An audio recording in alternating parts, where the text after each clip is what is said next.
Wah, agak bening nih, agak bening. Kredit HP baru. Masih soal studi tour. Saya sangat setuju Kang Deddy tetap melarang.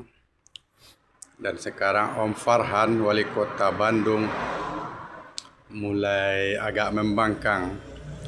Kata Om Farhan, studi tour boleh asal tidak dikaitkan dengan nilai akademis. Lah ini aneh-aneh aja nih Om Farhan. Om Farhan ini juga bilang kalau banyak sekolah swasta di kota Bandung tambahkan studi turnya ke luar negeri. Wah, berarti orang Bandung nih kaya-kaya ya. Kalau orang kaya-kaya mau studi tur ya terserah. Tapi bagi kami yang hidup pas-pasan, studi tur bayar jutaan itu sangat memberatkan. Dan saya sangat bangga pada Kang Deddy tetap teguh melarang meski di demo, karena ini demi kebaikan mayoritas rakyat Jawa Barat. Kata Om Farhan, studi tur bisa tapi nggak bisa dipaksa. Kalau ndak mau ikut ya ndak apa-apa. Om Farhan ini ndak mikir kalau anak ndak ikut maka psikologi mereka akan terganggu karena teman-temannya pergi jalan-jalan, dia tidak. Maka dia mungkin akan dikucilkan, malu. Lah Om Farhan ini ndak mikir apa. Mungkin Om Farhan ini karena orang kaya, jadi mungkin uang 2 juta, 3 juta studi tur itu kecil. Tapi buat kami orang miskin yang hidup pas-pasan, uang 1 juta itu sangat berharga. Dan lagian, studi tur itu nggak ada manfaatnya. Kalau boleh jujur dan mau, kalau bisa Kang Deddy audit, suruh Dinas Pendidikan Jawa Barat audit SMA sekolah yang melakukan studi tur tahun-tahun sebelumnya. Berapa biaya yang dikenakan ke siswa, tujuannya kemana, berapa hari, sewa bisnya berapa, nginap berapa. Coba diaudit semua.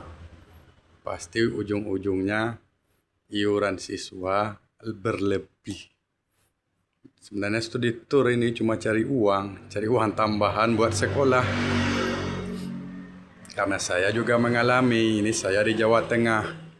Tanggal 1 Juli kemarin keponakan saya SMP studi tur ke Bali 5 hari pulang pergi. Biayanya berapa? 1,5 juta per siswa. Dan setelah saya cek, ongkos Solo ke Bali itu cuma 300.000. Itu eksekutif, isi 1 bis 32 penumpang, 300.000. Jadi bolak-balik 600.000. Terus penginapan saya cek losmen, karena keponakan saya katanya tidurnya di losmen. 1 kamar ada yang 3 siswa, ada yang 4 siswa, dan parahnya kamar mandinya nggak di kamar, di luar, rame-rame. Itu losmen di Bali saya cek ada yang harga 100.000, ada yang 150, ada 200. Taruh aja 200. Di Bali itu keponakan saya nginap 2 malam. Karena perjalanan pulang pergi, dia 5 hari pulang pergi. Nginap di Balinya cuma 2 malam. 2 malam nginap di losmen. 2 malam berarti 400. 400 tuh kita hitung tinggi aja ya, yang harga sewa tinggi. Padahal banyak yang 100.000 ada. Kalau ambil harga 200, 2 hari 400, hitung 1 kamar 2 siswa, berarti 1 siswa 200. Kalau naik bis 600, tambah penginapan 200, cuma 800. Masih sisa 700. Kalau alasannya buat jalan-jalannya kan di Bali juga muter ke pantai, ke Uluwatu, sama ke tempat oleh-oleh. Cuma 3 titik itu. Ya mungkin Kalau naik Gojek muter-muter itu paling cuma habis 150. Ya, itu alasannya apa lagi? Tujuannya kan untung, cari untung. Dan saya juga tanya ke bus pariwisata, katanya per hari itu 4 juta sampai 5 juta. Sewa bis sudah komplit, sopir, bensin, dan lain-lain.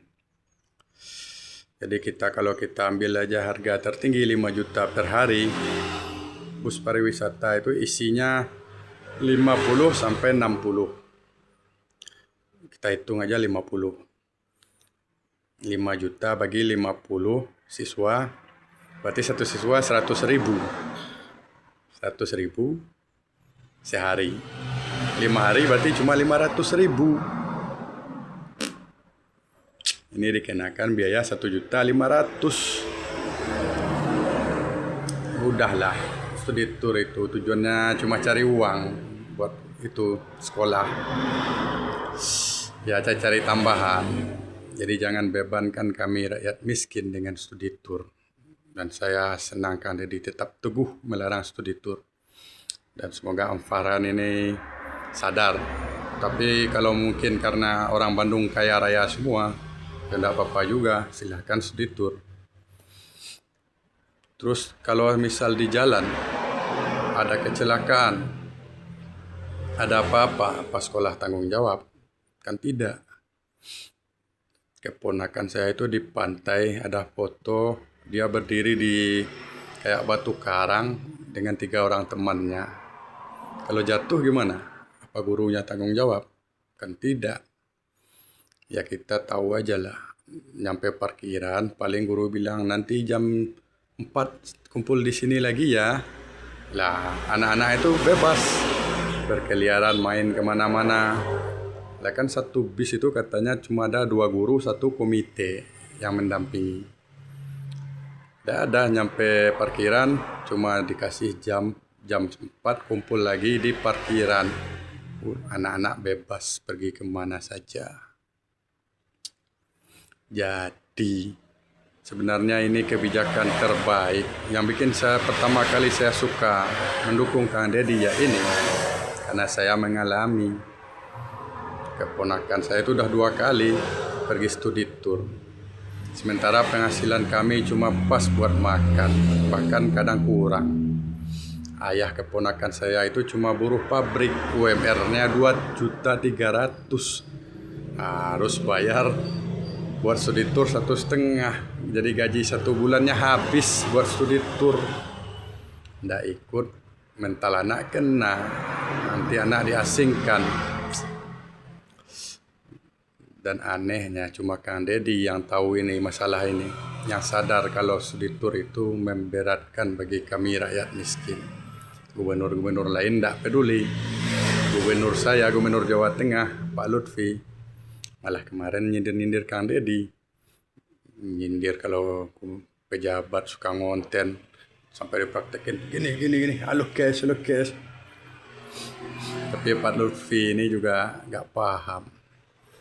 Dan tadi saya lihat di Kamanunggalan, itu salah satu konten yang selalu dekat dengan Kang Deddy Mulyadi, itu menyindir. Jawaban buat Gubernur Lutfi. Dan Kang Deddy bilang, lebih baik saya menyelesaikan satu masalah per hari daripada saya tidak paham masalah. Ini udah saling sindir ini sesama Gerindra. Dan semoga ya sudahlah.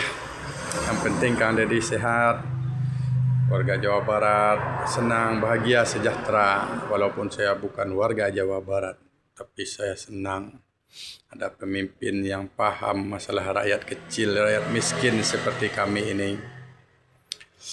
Dan semoga Kang Deddy tetap teguh, dijauhkan dari segala fitnah-fitnah. Semangat terus Kang Deddy Mulyadi.